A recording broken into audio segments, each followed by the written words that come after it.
Bonjour Nicolas, est-ce que vous pouvez nous présenter les 3 vins qui pour vous représentent le mieux votre domaine? Bonjour, merci. Oui, alors aujourd'hui, on a dégusté et présenté 3 vins qui sont parmi les icônes principales de notre entreprise.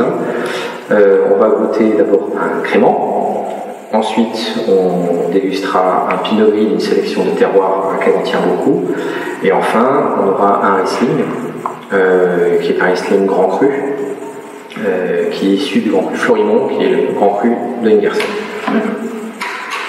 Donc peut-être en niveau des vins qu'on va déguster, donc le Crément 1926, c'est une cuvée donc, qui a été nommée de l'année en fait, de création de la cave, 1926. On est une des caves les plus anciennes d'Alsace.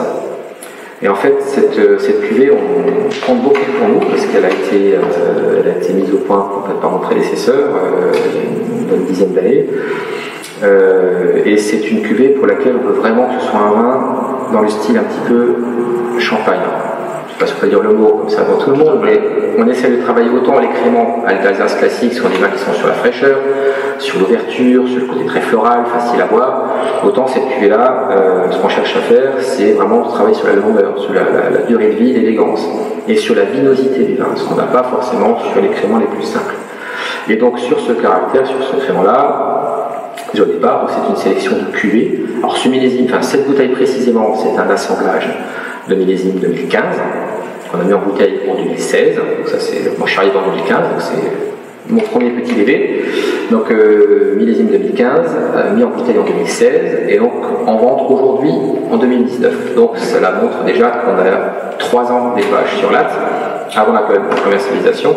Ça montre déjà que c'est un vin pour lequel on a laissé tout le temps, donc c'est 36 mois, donc il est temps de s'ouvrir, de vieillir, de mûrir, de prendre toute la qualité qu'on en attend de lui. Et à titre personnel, ça fait quoi d'attendre 3 ans avant de voir si le fruit de son travail trouve, on va dire, un public? En fait, j'attends pas 3 ans. Je le goûte souvent. Alors souvent, je l'encadre, je prends une bouteille, tchac, je déguste, et environ tous les 6 mois, je vais en goûter une pour voir l'évolution. Et c'est pareil pour les petits frères, parce que bien sûr, on a fait une autre cuvée qui arrivera, qui est du millésime 2016, et qui est, à mon avis, fantastique. Et donc, je la goûte régulièrement pour voir son évolution, pour voir si elle va dans le bon sens. Pour l'instant, ça se passe bien. Alors, c'est une sélection uniquement de cuvées. Parce que vous savez que dans l'élaboration des effervescents, on travaille, on sélectionne les jus. On travaille d'abord les jus d'égouttage, qui sont les premiers jus qui vont sortir, qui sont aromatiques, qui sont vifs et qui ont parfois un petit peu forcément qui lessivent un petit peu le marc et le raisin. Et après on a la cuvée, c'est ce qui va sortir au cœur du pressurage sans aucun mouvement du pressoir. Donc c'est un jus d'une pureté totale, pas d'amertume, il est clair en sortant du pressoir. Et par contre il est moins aromatique. Mais en termes de finesse, c'est là où on a les meilleures acidités, c'est là où on a le meilleur équilibre. Et donc celui-là c'est que la cuvée sur du chardonnay, du pinot blanc et de l'auxerrois. Et on est content parce que sur ce vin, on pense qu'on ne s'est pas trompé puisqu'on a obtenu des récompenses à plusieurs concours, notamment au Vinali International, concours des analogues, on a eu une belle médaille, au concours des Créments de France, on a eu la médaille aussi, donc c'est un vin qui est reconnu aussi pour sa qualité. Avant de le déguster, on va peut-être rappeler 1926, pourquoi? Alors 1926, effectivement, pourquoi? Donc année de création de la cave. Donc notre cave, 2 mots peut-être sur notre cave, pour en parler évidemment, parce que c'est vrai que c'est... on est fiers aujourd'hui d'être cette cave en Weiler, qui est la cave vinicole d'Ingersheim. Donc on est une cave coopérative. On a la chance aujourd'hui, entre son année de création et aujourd'hui, la cave a cessé de grandir, de se développer, d'acquérir, de convaincre aussi de plus en plus de viticulteurs de nous rejoindre. Et aujourd'hui la cave fait 410 hectares donc, de surface, donc ça représente 165 familles de vignerons qui ont accepté de tenter l'aventure avec nous. Et bien sûr, aujourd'hui, je trouve qu'en plus le tissu coopératif est une structure pour moi qui est totalement dans l'air du temps, parce qu'on est dans le coopératif. Coopérative, ça veut dire ça, on travaille ensemble, on bénéficie ensemble du fruit de chacun. Donc les adhérents ont besoin de nous et on a besoin des adhérents. Donc je trouve que c'est un système très vertueux qui pour moi aujourd'hui est très rassurant pour tout le monde. Et en plus, on a la fierté de maîtriser l'ensemble de nos apports de raisin, évidemment, par rapport à Migos par exemple. Nous, on connaît chacun de nos adhérents, on connaît chaque parcelle de nos adhérents, parce que c'est sur du long terme, hein, les gens sont adhérents pour nous pour plusieurs années, hein, bien sûr, c'est pas juste au quotidien. Et on est vraiment très très heureux de ce principe-là.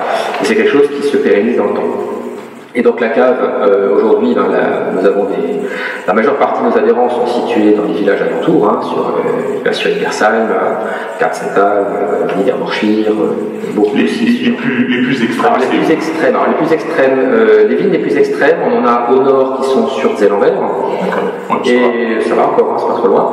Et les plus au sud sont en fait en dessous du Usseren, hein, sur Usseren, avant Pfaffenheim. Donc c'est quand même un rayon qui est relativement. C'est un rayon qui est très restreint et c'est important pour nous aussi pour toutes ces questions de transport de raisin, parce que un raisin, c'est un fruit extrêmement fragile. C'est pas de logistique. Non, et ça c'est vraiment très bien. Et ça c'est vraiment très bien et c'est notre force. Nous on est ancré, notre identité c'est ici et on n'a pas d'intérêt à aller chercher du raisin sur Marenheim ou sur Thann. C'est pas notre raison d'être. Ou alors il faudrait effectivement avoir d'autres mangeoires, mais ça c'est pas le but aujourd'hui. On veut garder cette identité et cette dimension humaine. Là, on est 36 salariés dans l'entreprise, c'est pas énorme, et justement c'est cette taille humaine qu'on veut garder.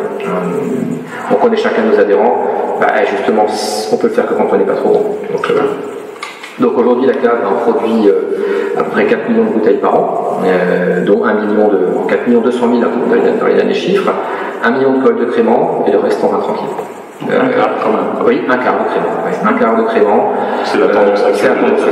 On est dans la tendance générale. C'est un produit incontournable qui est un produit qui plaît. On essaie aussi de diversifier un petit peu les produits. Maintenant, on commence à faire des créments un peu plus festifs, des apéritifs avec des étiquettes un peu plus modernes. Mais notre cœur de production, ça reste un crément d'Alsace avec un premium comme celui-ci et toute une gamme qui est liée à ça. Justement, ce que je voulais dire, ça représente combien de références le crément chez vous? Le crément d'Alsace chez nous, c'est une dizaine de références.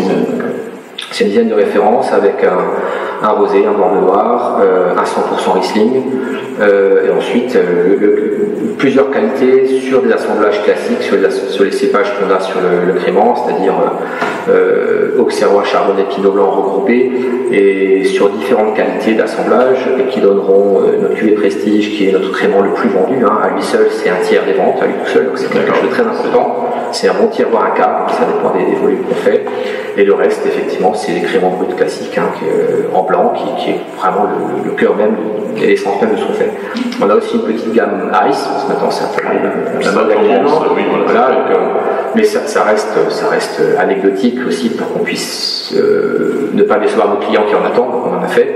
C'est ce que j'allais dire, parce que bon, on va peut-être pas forcément rentrer dans ce débat, mais je veux dire, est-ce que finalement le Ice n'est pas aussi pour répondre à une tranche d'âge à laquelle finalement vous ne vous adressiez pas avant avec une gamme classique? Alors c'est ce qu'on pensait. On pensait réellement qu'en faisant ça, on allait attirer une nouvelle tranche de consommateurs très jeunes. Et en fait, c'est pas tant le cas que ça, puisqu'on se rend compte que tous les âges viennent chercher. Il y a des gens qui accrochent vraiment sur ce produit, des adhérents aussi, qui ont 50, 60 ans et qui ont pris goût à ce vin et qui viennent le chercher. Donc oui, non, c'est pour tous les âges, mais c'est juste quelque chose de nouveau. Ouais. Et puis l'avantage, c'est que une cave, elle doit vivre, hein, elle doit constamment chercher autre chose. Dans le monde du vin, on n'a pas la même liberté de recherche et de développement, surtout pas dans un cadre de l'appellation d'origine. On est quand même très restreint dans la nouveauté. Donc on essaie, effectivement, dès qu'il y a une petite nouveauté comme ça qui apparaît, ça fait parler de nous, ça attire, ça dynamise aussi notre image, et ça c'est très important. Donc voilà, c'est beaucoup de choses. Alors, sur le 1926, il y a une autre particularité, c'est que c'est un crément, marqué sur l'étiquette, c'est un crément extra brut. Alors, extra brut, ça veut dire quoi?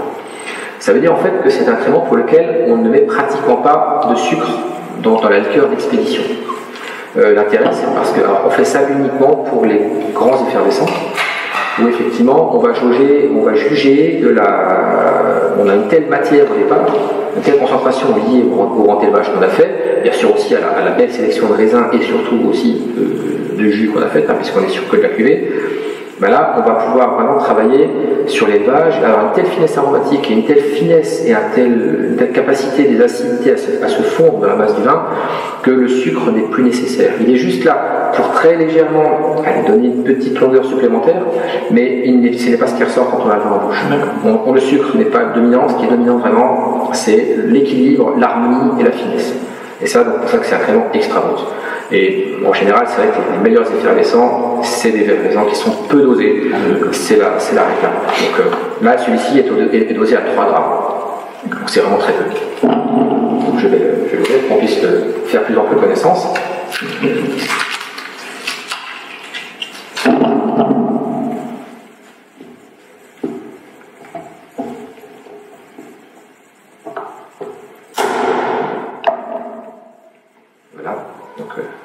Notre 1926, alors évidemment c'est une bouteille aussi qui est très particulière. C'est ce que j'allais vous demander. C'est une bouteille qui a l'image un peu du produit, c'est dans des cartons couchés avec des petits berceaux, des alvéoles, enfin on fait tout à la main, tout est fait à la main dessus, l'étiquetage est automatisé, mais le conditionnement est manuel, même la pose des coiffes est manuelle parce qu'on ne peut pas le faire autrement, donc c'est un carton, c'est un produit qui demande une attention très particulière à tous les niveaux. Y compris toute la partie de remuage et d'égorgement, c'est un équipement particulier qui sera nécessaire pour faire ce produit. Alors, on va le goûter ensemble.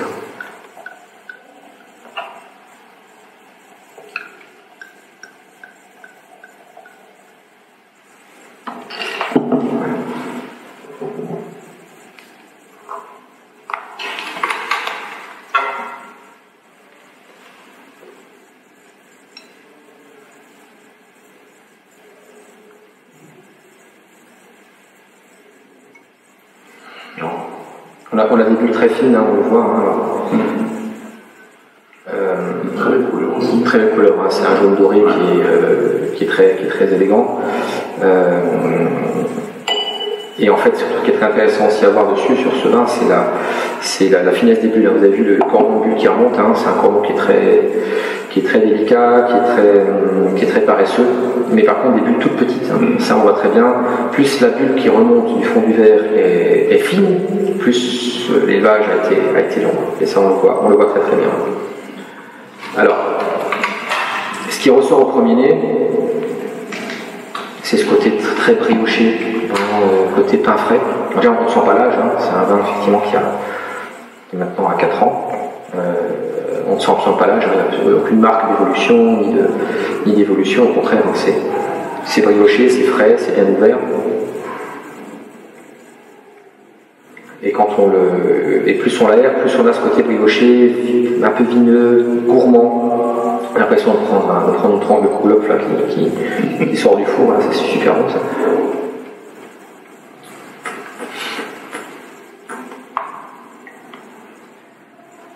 Et en bouche, on est au diapason. Même trame aromatique que le nez. On retrouve ce côté presque un peu, alors je dirais, presque des caramel oversize. En bouche, on a ce côté qui est très mûr, qui est joliment élégant, mais pas d'évolution. Encore beaucoup de finesse. Pour moi, ça c'est un crément. On dit souvent que les créments ont une garde assez courte. Là, c'est pas le cas. Ça, c'est un crément, aujourd'hui, pour moi, il peut encore tenir pour au moins 5 ans, 6 ans facile. C'est quand même assez rigolo quand vous avez dit, on dirait presque un couple chaud qui sort. En fait, c'est assez rigolo parce que souvent, on a tendance plutôt à partir vers la brioche vendéenne, le côté un peu beurre. Et là, c'est vrai qu'on a presque un tout petit peu une pointe d'amande qui pourrait faire effectivement penser à la référence au couple, quoi. C'est comme quoi, finalement, c'est. On imagine juste la tranche de couple qu'il y a avec ce. Oui, tout à fait. Je vous recommande, franchement. Notamment le couple de ma belle-mère, qui est le meilleur de la terre, notamment. Ah, c'est lui, ça est passé. Elle est passée, là.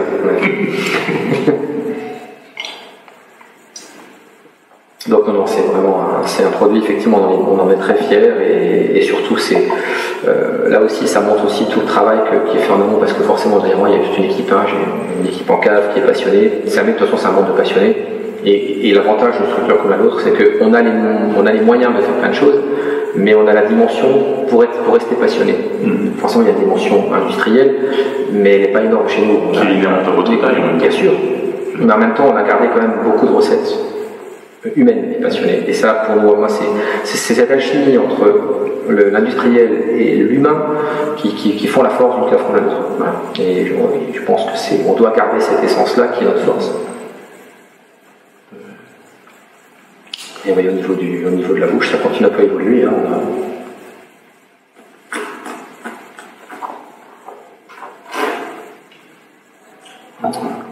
Alors c'est un crément qui a fait une malo, on fait la malo chez nous, et c'est vrai que ça donne encore plus de rondeur au bouche. Voilà, c'est style maison, hein, donc on souhaite avoir. Mais c'est vrai que c'est un crément qui remporte un franc succès. Quotidien. Voilà. Bon, donc maintenant on va parler du numéro 2. Alors c'est très important, on est sur un grand cru qui est extrêmement important pour nous, c'est le grand cru Fleurimont. Alors, en dehors du fait que c'est le seul grand cru alsacien qui porte un nom en consonance francophone, c'est particulier à retenir. C'est le seul qui n'est pas du verbe ou des finalités ou des consonances germanophones. C'est un grand cru qui est important pour nous parce que c'est le grand cru d'Ingersheim et qui est surtout sur un terroir assez étonnant. C'est que moi, avant d'être présent ici, ça fait 5 ans que je suis là, avant d'être là, j'étais directeur technique de la cave de Unaville. Donc sur des terroirs excellents de Riesling, forcément on ne parle pas du Rosaker, on n'en parle plus. Voilà, ils sont les fortes, qui sont pareils, donc c'est des terroirs calcaires exceptionnels. Et en fait, ce qui m'a beaucoup plu en arrivant ici, c'est que le Fleurimont, ce qu'il a comme caractéristique particulière, c'est que c'est aussi un terroir calcaire. On est plutôt entouré de granit, il y a du granit pas mal que le Brandt, il y a d'autres types de sols, et sur celui-ci, on est vraiment sur un sol argilo-calcaire qui est particulier et qui est vraiment étonnant. Je ne m'attendais pas à avoir une telle complexité sur ce terroir. Alors, il est assez capricieux, il n'aime pas trop avoir trop chaud, il faut un peu d'eau, mais quand il a un équilibre, quand l'équilibre qu'il a au niveau météo est satisfaisant, ça a vraiment des vins de très très bonne qualité. Là, on est sur millésime 15. Millésime 15, oui. C'est aussi l'un de vos millésime. Bah oui, c'était c'est le premier qui est arrivé. Et ça, c'est vrai que c'est un millésime qui compte, forcément, parce que c'est le premier. Et en plus, j'ai eu de la chance parce que 2015, c'est un millésime exceptionnel. On dit souvent exceptionnel dans les millésimes, alors il ne faut pas non plus rentrer dans la surenchère, mais pour moi, ça traite, ça reste un millésime solaire, équilibré malgré tout, parce qu'on avait quand même un petit peu d'eau, on n'avait pas trop de points de sécheresse, mais surtout un millésime sain, il n'y avait pas de pourriture, donc on a ce magnifique mélange de maturité et de fraîcheur malgré tout. Et c'est un millésime qui reste chaud, donc on n'aura pas forcément une garde aussi importante que sur une millésime plus froid, mais je pense que c'est un millésime carrément un beau potentiel. Un beau potentiel. Et donc là, ce qui est intéressant, c'est qu'on va le déguster et on va voir à quel point le calcaire s'exprime déjà dans ce vin. Alors, je rebondis juste aussi sur le Fleurimont, pour dire que la cave, en fait, on a la chance sur nos 410 hectares d'avoir une trentaine d'hectares, pas loin de grands crus, en surface, donc c'est quand même très important. Et sur cette surface-là, on a 10 grands crus répartis sur l'ensemble de la cave, du nord au sud, puisqu'on a tout au nord, on a au nord pour nous, donc on a le Markrein, après on a le Fürstentum, on a du Montbourg. Ensuite, on va un peu plus vers devant, on a du Käferkopf, qui est quand même un terroir exceptionnel aussi. En montant plus loin, on a du Vineck-Schlossberg, on a du Fleurimont, puisqu'on y est, on a du Sonnenberg, on a du Brandt. C'est un autre terroir d'exception qui fait beaucoup parler de lui et à raison, parce que c'est un terroir fantastique. Et après, plus au sud, on a encore de l'Eichberg et du Pierre-Sud. Donc c'est vrai qu'on a la chance d'avoir une mosaïque de grands crus assez formidable à travailler, et c'est une belle chance. Avant de déguster, vous parlez donc des 10 grands crus que vous avez sur la cave. Oui. En tant que spécialiste de la cave, vinificateur, quel est celui qui est le plus capricieux? Emblématique, j'aurais tendance à dire. Ça, c'est une excellente question. Je dirais le plus capricieux, je pense que ce serait comme le Fleurimont, parce que justement il a cette fragilité par rapport au terreau, par rapport aux conditions météo. Quand il est en sécheresse, il est refermé et on n'a pas la même complexité. Donc c'est peut-être le Fleurimont. Il y a des valeurs sûres, comme le Käferkopf, ça c'est bon tout le temps, parce que ça c'est merveilleux, c'est un terroir vraiment exceptionnel. Je pense que c'est pas pour rien qu'il était tellement connu que. Je me souviens que mes grands-parents, parce que je suis alsacien, mes grands-parents, quand ils parlaient de vin quand j'étais petit, ils parlaient du Käferkopf. Parce que moi je suis à Mulhousien, je suis pas d'ici, je suis de Mulhouse. Mais mes grands-parents à Mulhouse, quand j'étais tout petit, ils parlaient du Käferkopf. Et pour eux, le Kesselkop, c'était le grand vin à boire, quoi. Et je trouve que cette réputation, qui est bien plus ancienne que mes grands-parents, elle est fondée parce que c'est un terroir exceptionnel qui a une richesse hors norme. Donc lui, il tient tout le temps. Le Florimond, c'est peut-être différent. Après, il y a deux autres très beaux terroirs aussi, c'est Vinay-Schlossberg et Sonderberg. Et je trouve que ces deux grands crus aussi ont une constance qui est propre à des très grands terroirs. Mais le Florimond, je dirais, quand c'est bon, c'est vraiment exceptionnel, et quand c'est plus difficile, c'est un cran en dessous, clairement, on peut le dire. Mais ça, voilà, c'est donc ce côté capricieux dont on peut parler aujourd'hui. Et oui, c'est aussi la vie du vin. C'est la vie du vin, et c'est toute la magie du vin. Parce que le jour où on maîtrisera tout ça, pour moi, ce sera plus du vin. Donc ça, c'est une chance exceptionnelle. On ne maîtrise pas tout, on ne maîtrise pas tous ces éléments. Et chaque année, on aura la même angoisse, on aura la même nervosité de se dire, voilà, qu'est-ce qu'on va avoir comme condition, qu'est-ce qu'on va rentrer comme raisin.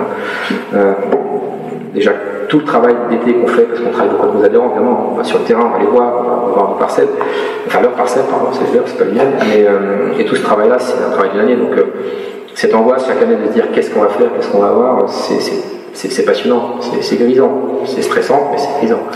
Vous parlez d'un travail d'une année qui trouve finalement sa concrétisation au moment des vendanges. Oui. Pour vous, vous avez le temps de dormir à ce moment-là ou finalement vous êtes tout le temps à côté? je suis beaucoup là, c'est vrai que je suis beaucoup là, et, surtout pour une structure comme celle-ci, hein, en fait c'est adapté, je dirais. C'est sûr, quand on est en récoltant, on a beaucoup de travail parce qu'on est tout seul à tout faire. Moi j'ai plein de gens qui font, mais pendant les vendanges, ici c'est une ruche, la cave travaille 24 heures sur 24. Il y a de l'activité H24, 6 jours sur 7. Entre le moment où le vendangeoir, on parlait de la vie du vendangeoir, le vendangeoir ouvre le matin à 8h, et ferme à 19h, non-stop. Avant ça, qu'est-ce qu'il faudrait qu'on ait? En fait, on ferme à 19h, après on va continuer de presser, on presse. Les années pressoirs seront vidées en fonction du cépage, parce que forcément un Gewürz va se presser plus lentement qu'un pinot blanc ou qu'un pinot gris. Fermeture arrêt des pressoirs, vidage complet des pressoirs, minuit, 1h du matin, voire parfois plus tard, parfois 2h. Et ensuite, il y a toute la partie nettoyage. Voilà, ça c'est immédiat. La même équipe qui va vider les pressoirs, on va nettoyer les pressoirs derrière. Et donc ça nous amène jusque vers 5-6 heures du matin. Et à 7 heures, il y a peut-être une heure de battement, et à 7 heures du matin, j'ai des cavistes qui arrivent et qui commencent à travailler sur les jus quand ils étaient pressés la nuit. Donc ils vous ramènent les petits pains pour le petit-déj? Ouais, ça serait cool, c'est plutôt, on va le faire pour les encourager, c'est plutôt moi qui ai un budget petit pain plus important. Mais et voilà, et après effectivement ça se suit comme ça, mais ça n'arrête jamais. Et après effectivement, on a la chance d'avoir des gens qui sont passionnés à tous les niveaux, donc ça fait qu'on n'a pas. De toute façon, ils le savent en arrivant, que le cahier des charges dans une cave, c'est de travailler longtemps, c'est de travailler quand il faut être là, et donc c'est ce qu'on fait.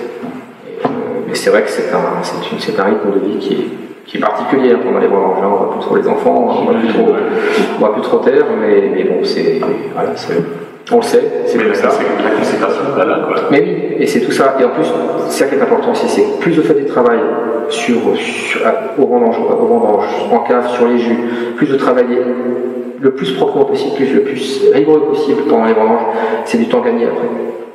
Parce qu'après, le but, c'est de ne pas retoucher ce qu'on fait. Hein, on a beau être une grosse structure, on ne s'amuse pas à retoucher les vins, les coller, machin, vos jus sont propres, votre vin est réussi. C'est pour moi un postulat de base. Suivez-vous, mais pas modifié. Absolument. Parce que nous, on ne fait que exprimer ce qu'on nous donne. On n'a jamais oublié ça.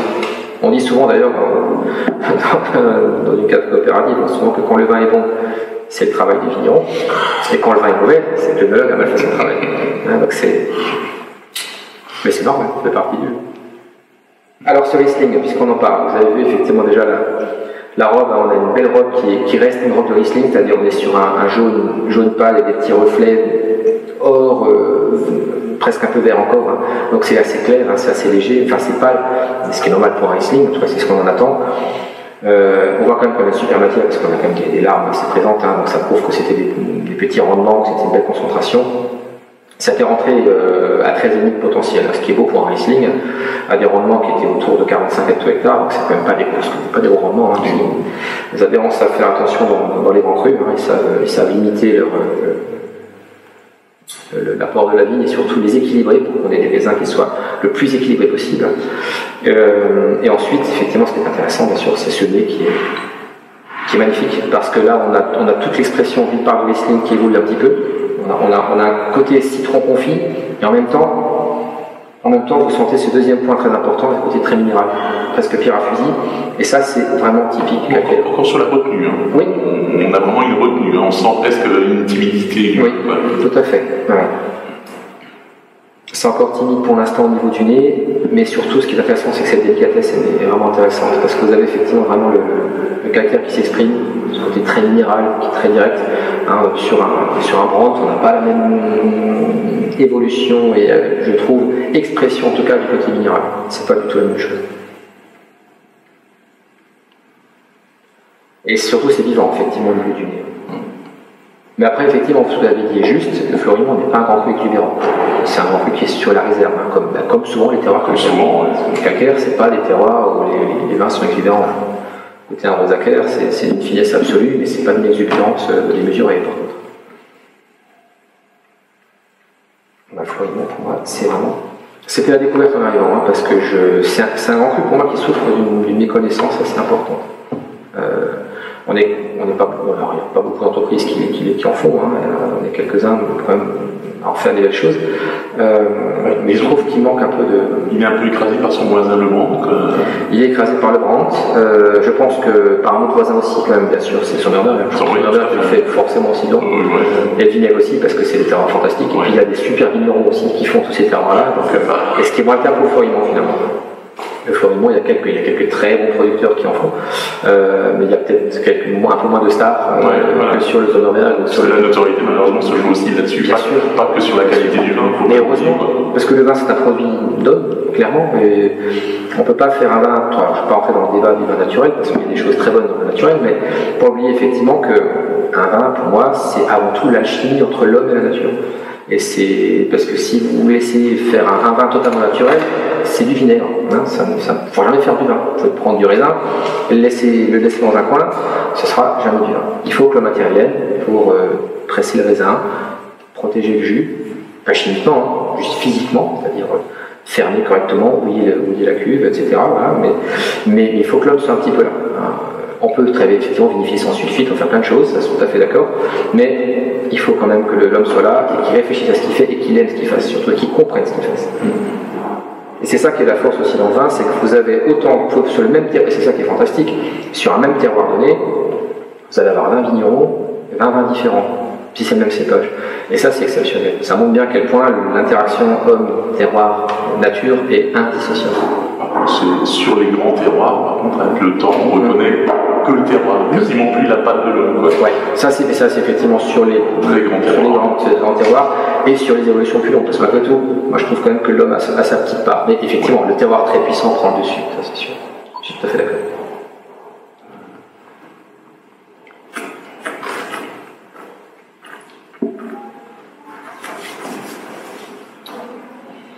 Alors, vous voyez, en bouche, c'est là que je trouve que c'est vraiment un beau terroir parce que on a laissé 7 grammes de sucre, ce qui est présent sans l'aide de trop. Oui, tout à fait. Pourquoi? Parce que vous avez cette acidité incroyable du calcaire qui ressort à l'arrière. Le terroir calcaire donne, sur Riesling, sur le calcaire, ça donne cette acidité qui est très citronnée, qui est ciselée et surtout qui relève la fin de bouche. Vous avez cette attaque qui est équilibrée entre le minéral et encore les agouts un peu confits, très typés Riesling, pas de doute sur le cépage. Et après, vous avez, et c'est ça que je trouve magnifique dans un, c'est que la deuxième bouche, en fait, enfin plutôt la deuxième étape de la dégustation nous donne vraiment sur quelque chose qui relève, qui revient, qui s'ouvre complètement et qui prend la bouche complète. On a une persistance et une longueur qui sont vraiment magnifiques pour être. Donc c'est en ce en quoi je trouve que c'est un terroir qui est vraiment étonnant parce qu'il a vraiment tout pour faire des bons choses. On va sortir un petit peu des sentiers battus. Oui. Malheureusement, le repas de midi est passé. Oui. Quel serait, on va dire, un accord pour vous un peu insolite que vous pourriez faire sur ce vin? Ça, c'est une très bonne question. Parce que le classique, je l'ai en tête, évidemment, mais on va peut-être un peu en sortir. Bien sûr. Alors, le classique, oui, ça pourrait être un beau filet de poisson à la crème, un chose comme ça, mais ça, c'est vraiment classique. Moi, je me demande si on pourrait l'essayer sur des asperges. On est en saison. Ah oui, tiens, pourquoi pas. Parce qu'il y a une petite sucrosité. Ouais. Bien aller avec l'asperge, alors une sauce ribiche. Après, il ne faudrait pas que les asperges aient trop d'amertume aussi. Non, ça c'est clair. Mais vous avez la sucrosité légère qui peut un petit peu relever aussi l'amertume. Mais je me suis dit, en fait, pas plus tard que ce matin, je l'ai goûté ce matin, et je me suis dit, pourquoi pas sur les asperges. Ça c'était une idée, effectivement. Une idée qui engage quelques mois. Après, moi je le mettrais aussi sur un comté, sur un beau comté qui est déjà un peu maturé. Voilà. Lui, il commence à avoir des petits grains de caséine qui apparaissent dans le comté. Là. Ça pourrait être sympa. Oh oui. Parce que vous avez justement cette acidité qui va se balancer, puis cette incroyable rondeur que vous avez en bouche qui va, à mon avis, équilibrer complètement la puissance incroyable d'un grand comté. Donc finalement, on pourrait se faire quelques petites asperges, peut-être un petit jambon fumé, peut-être, avec pour accompagner. Oui, on pourrait. Et le fromage, un petit comté. Un repas complet. Voilà. Un repas complet. Franchement. Et c'est toute la force de Nova. Vous savez, je trouve qu'on est en plein dans le débat aussi un peu de l'utilité de notre région et de nos vins, parce qu'on a une chance incroyable, on a des terroirs fantastiques, on fait des vins fantastiques, et on a besoin de communiquer, on a besoin d'en parler parce que c'est une chance incroyable. Et on a cette diversité qui peut être une faiblesse parfois parce que c'est plus dur à lire. Hein. L'Alsace c'est bien plus dur à lire que le Chablis, par exemple. Sans citer d'autres collègues. Mais par contre, on a cette diversité hallucinante. Et moi, en tant que vinificateur, j'ai cette chance exceptionnelle de faire à peu près tous les types de vins. Je fais du liquoreux, je fais des effervescents, je fais des blancs secs, je fais des blancs sucrés, on fait du rosé, maintenant on se met à faire des rouges, parce qu'avec les baisses de rendement plus le réchauffement climatique, nos pinots noirs n'ont jamais été aussi puissants et aussi étonnants en termes de potentiel de vinification. Et donc on a cette chance incroyable de faire tous les vins. Et ça c'est formidable. C'est formidable. Mais en plus, effectivement, quand on arrive à mettre en avant ce cépage qui est exceptionnel, qui est le Riesling, je pense que c'est un cépage, moi ça fait 20 ans que je fais du vin,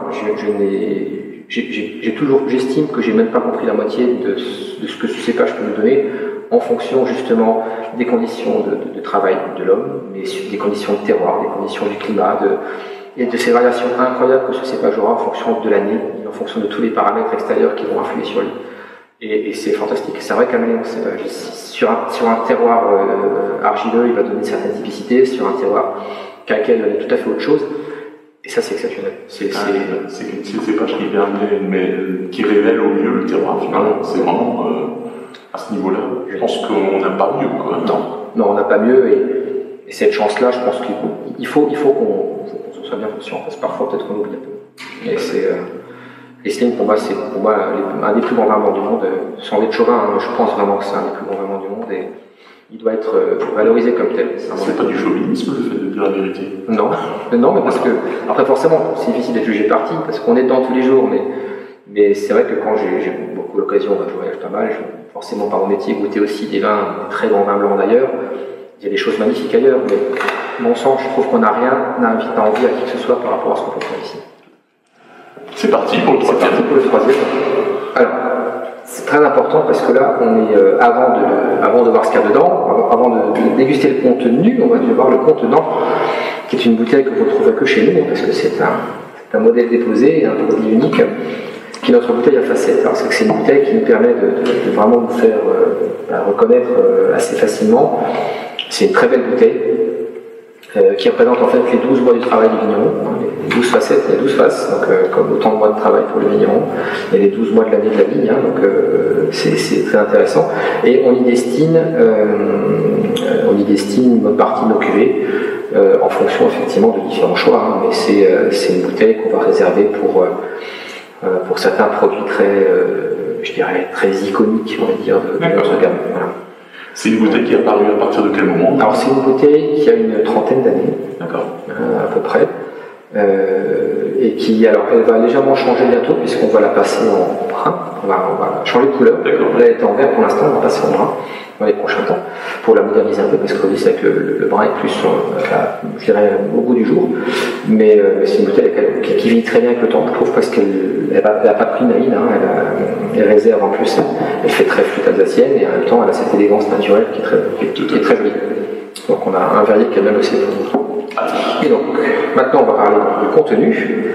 Alors là, on reste sur le même terroir parce que moi je l'aime beaucoup ce terroir, franchement c'est un peu mon chouchou. Même millésime, alors ça qui est intéressant, parce que là vous allez vraiment avoir une signature, mais je dirais liée vraiment, donc même grand cru, même terroir, même millésime, cépage différent. Donc on aura tout pareil, sauf que là on est sur un Pinot Gris, qui est l'autre cépage, on va dire le troisième cépage pour nous en termes d'importance à beaucoup de niveaux, qui est un cépage passionnant, qui est un cépage totalement différent bien sûr du Riesling, parce que là on a un éventail de production qui est très différent. On arrive à faire des vins secs, c'est pas toujours évident, on peut faire de très grands Pinot Gris secs, et après bien sûr on part sur des vins qui sont souvent très liquoreux, et des sélections de Grenoble, parce que c'est un raisin qui prend très facilement la pourriture, et donc qui va gagner beaucoup à ce niveau-là. Et et donc la qualité intrinsèque de ce vin, effectivement, c'est que c'est vraiment d'être un vin qu'on va apprécier sur plutôt des notes, je dirais, d'apéritif, ou sur un foie gras, ou sur un dessert aux fruits, des choses assez complexes. Et par contre, ce qui est intéressant aussi à dire, c'est que autant les Riesling sur le Florimont nous donnent une diversité, on en parlait tout à l'heure, un petit peu capricieuse, autant les Pinot Gris sont plus constants. C'est-à-dire que sur Pinot Gris, j'ai vraiment une constance, même des petits millésimes, les millésimes un petit peu marqués par la sécheresse, le Pinot Gris s'en sort mieux. Parce que je pense que le cépage est moins délicat aussi, il est peut-être encore moins délicat sur ces conditions de terroir et de culture, à mon avis. Voilà.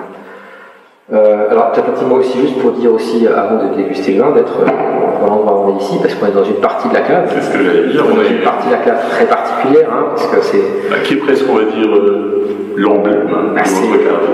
Oui, c'est vraiment l'emblème de la cave, c'est des foudres qui n'existent plus, qui ne peuvent plus se faire aujourd'hui. Aujourd'hui, je pense que plus personne n'est capable de faire ça. Alors, notamment celui qui est derrière moi, qui est juste hors norme, qui est aujourd'hui, d'après ce qu'on sait, le plus grand foudre en activité d'Europe, puisqu'il a une capacité assez exceptionnelle de 350 hectos, donc 47 000 bouteilles. C'est assez... Et en règle générale, il est réservé pour quoi? Alors, avec le temps, comme il marque encore toujours, même s'il a, parce qu'il date de 1880. Tout à fait, il est plus que centenaire. Il a 139 ans. On va le réserver pour des vins assez simples, et surtout on fait des rotations rapides. On fait des rotations rapides en mettant en fait des pinots blancs, on essaie un peu de sylvaner, parfois des pinots gris, parce que justement le côté un peu boisé qu'il apporte marie très bien avec les pinots gris. La famille des pinots en général. Voilà, c'est ça. En général les pinots, par contre pas de Gullius, pas de Riesling, ça on peut pas. Ça s'y prête pas du tout, donc on le fait pas. Mais ce qui est étonnant, c'est que malgré son âge canonique, il est toujours encore en train de boiser. C'est fou. Et donc ce qui est incroyable pour ce vin, au niveau de pour ce foudre, au niveau de son histoire, c'est qu'il a été construit par le même foudrier qui participait à l'Expo universelle de Paris. Et il y avait son petit frère qui a été exposé au pied de la Tour Eiffel, à l'Expo universelle. Et qui lui n'existe plus. Qui lui n'existe plus, a été détruit. Ouais. Donc c'est un rescapé d'une histoire vraiment exceptionnelle. Et donc pour les gens qui le voient, il brille pas parce qu'il a été verni, mais parce que... Oui, alors parce qu'on en prend beaucoup soin et qu'on l'aime beaucoup. Donc en fait, tous les ans, on le passe à l'huile de lin. On le fait alors vraiment à l'ancienne, parce qu'il n'y a pas d'autre recette aujourd'hui. Vous le tamponnez pas. On le tamponne. En fait, les garçons prennent un homme de poste, ils badigeonnent au pinceau. Ils passent au pinceau, puis ils mettent une bonne couche d'huile dessus. Alors forcément, ça suinte encore un peu, parce qu'on lui laisse le temps de rentrer, parce que là, l'huile doit rentrer, mais on fait exprès d'être un peu généreux sur la dose, parce que ça préserve le bois, ça permet de tenir, et puis et ça fait partie de... Enfin, c'est notre patrimoine, ce four, clairement, c'est notre patrimoine. Voilà. Donc ça fait, c'est les plus beaux contenants qu'on a sur la cave. Le reste de la cave, c'est plus moderne, c'est de l'inox et du béton. Mais cette partie-là, c'est vrai que c'est vraiment notre partie. On est fiers de cet endroit. Alors, on va revenir à notre Pinot Gris parce qu'il va se réchauffer sinon ça donne. Donc, Pinot Gris Grand Cru Florimont 2015, donc même millésime, que notre Riesling tout à l'heure. Alors, ce qu'on relève déjà au service, c'est qu'on a une couleur qui est plus prononcée. On a un jaune un peu plus doré. C'est intéressant pour nous, pourquoi? Parce que de parler de ça aussi aujourd'hui, parce que pour nous, Pinot Gris, c'est un cépage qui réussit extrêmement bien dans les alentours de l'Ingersheim. C'est un cépage qui a... Il y a d'autres coins d'Alsace où les Pinot Gris sont moins expressifs, mais alors en tour pour tour, à Bercheville et Ingersheim, c'est des endroits où le Pinot Gris a une maturité particulière. Et il exprime énormément toutes les notes alors quand il est mûr, mais pas surmûri, on est plus sur le côté fumé, le côté un peu poire confite, un peu pêche de vigne. Et quand il mûrit un peu plus, là on est plus sur le fruit exotique. Et c'est vrai que c'est des vins qui sont vraiment intéressants. On va voir un petit peu ce qu'il nous raconte au nez.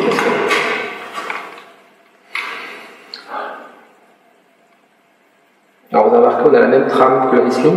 On parle du terroir, hein. Aromatiquement, c'est pas totalement exubérant, et c'est comme chaque année. Dans la dégustation de grands crus, quand on goûte tous les grands crus, le Florino est sans doute celui qui est le plus sur la réserve. Mais ça ne veut pas dire que c'est négatif, au contraire.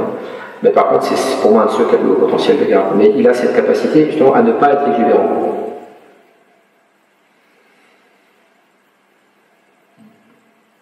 Par contre, on a un nez qui est complexe, hein, on a des notes vraiment pour moi vraiment de coin. Il y a le coin qui ressort, hein, le coin presque un peu miel.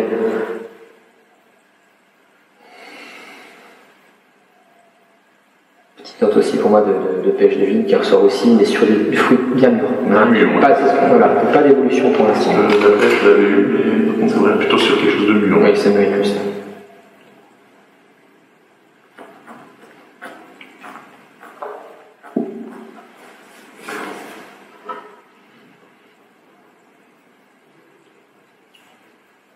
Alors en bouche, ce qui est intéressant, c'est qu'on retrouve cette densité et cette structure qu'on a retrouvée sur le Riesling tout à l'heure, avec un début de bouche qui est opulent, qui est assez délicat, et après tout d'un coup des acidités qui arrivent et qui relèvent complètement le milieu de bouche et qui portent le vin assez loin, qui donne une très belle longueur au vin.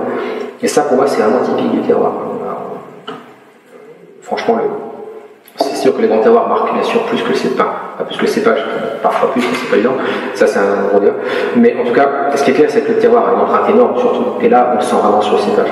Les mêmes Pinot Gris vinifiés sur d'autres terroirs, c'est pas du tout la même chose, issus d'autres terroirs, c'est pas la même chose. Là on est vraiment sur quelque chose, on a cette trame acide qui est unique à ce socle clair pour moi, et qui est vraiment très très réussi. En bouche, on prend un petit peu la même gamme aromatique que le nez. Alors, c'est pas vinifié avec trop de sucre, hein, on a une trentaine de grammes de sucre résiduel. On a 13 d'alcool. C'est un bon équilibre. Je pense que c'est un bon équilibre, puis vraiment c'est gastronomique. Et surtout facile à boire sur plein de choses. Et surtout, ce qu'on voulait nous, hein, c'est que c'est pas lourd. La dernière impression qu'on a en bouche quand on l'avale, c'est pas du sucre, c'est de la fraîcheur. Et ça, c'est important. Et ce qui est intéressant là aussi, on parlait tout à l'heure de potentiel de garde. Pour moi, là aussi, c'est un vin qui a un potentiel intéressant. On est de là encore au bout de sa vie, hein, on peut le garder 3 mois, une bonne dizaine d'années. Comme je le dis souvent, là on est sur un bébé, quoi, quand même, il faut bien le reconnaître, quoi. Je veux dire, les grands crus, c'est toujours un crève-cœur finalement de l'ouvrir que lorsqu'ils ont 4-5 ans. Ah, on les voit souvent trop jeunes. Hein. Ouais. Là, on voit en 2015, et il y a trop de gens qui vont nous dire ah, mais c'est bizarre, pourquoi c'est en 2015, c'est pas trop vieux. C'est maintenant, ça commence à être intéressant. Donc ce qu'on dit aux gens, effectivement, mais c'est de la pédagogie, hein. C'est tellement important de faire expliquer aux gens comment doit être le vin, comment il est, comment il faut l'appréhender. Et un grand cru comme ça, justement, la chance qu'on a, c'est qu'on vend quand il est mieux. Et on leur dit aux gens, non, justement, si on l'a gardé aussi longtemps, c'est parce qu'on estime qu'il n'était pas prêt avant. On vous proposerait le 2016 ou le 2017, vous diriez, ah, c'est bien, mais vous n'auriez pas cette complexité en bouche que vous avez sur celui-ci. Et donc c'est ça, c'est fondamental. Et c'est un point très important justement dans l'approche qu'on a et aussi avec toute l'équipe qui tient le caveau de vente, parce que chez nous, effectivement, on a un très bon relationnel avec la clientèle, hein, puisqu'on vend beaucoup de vin directement à notre caveau. Et toutes les personnes qui sont, enfin les différentes personnes qui sont au caveau de vente ont ce travail fantastique justement de pédagogie, d'explication. Il faut mieux prendre tel ou tel vin pour apprécier tel ou tel plat, mais attendez plutôt pour ça. Enfin, c'est très très important qu'il y ait cette explication parce que sinon, effectivement, les gens vont au supermarché et puis ils prennent une bouteille au hasard. Mais si les gens donnent le mal de venir au caveau chez nous, c'est qu'ils veulent de l'information, ils veulent échanger avec plus. Voilà. Et ça, c'est la plus-value qu'on peut apporter et qui fera toujours qu'il y a une histoire derrière. Un vin qui a une histoire à raconter, c'est fondamental. Ça serait en plus dommage qu'elle ne soit pas. Mais bien sûr. Moi, je n'imagine même pas faire un repas sans avoir à parler du vin qui va avec mon repas, parce que c'est important. Par respect pour tous les gens qu'il y a derrière. Les gens ne se rendent pas compte, tous les gens qu'il y a derrière une bouteille comme ça. Le travail, la passion, le plaisir. C'est quelque chose d'unique et on a beaucoup de chance de faire ça. Tout à fait. En tout cas, merci pour cette découverte. Je vous en prie. Merci bien.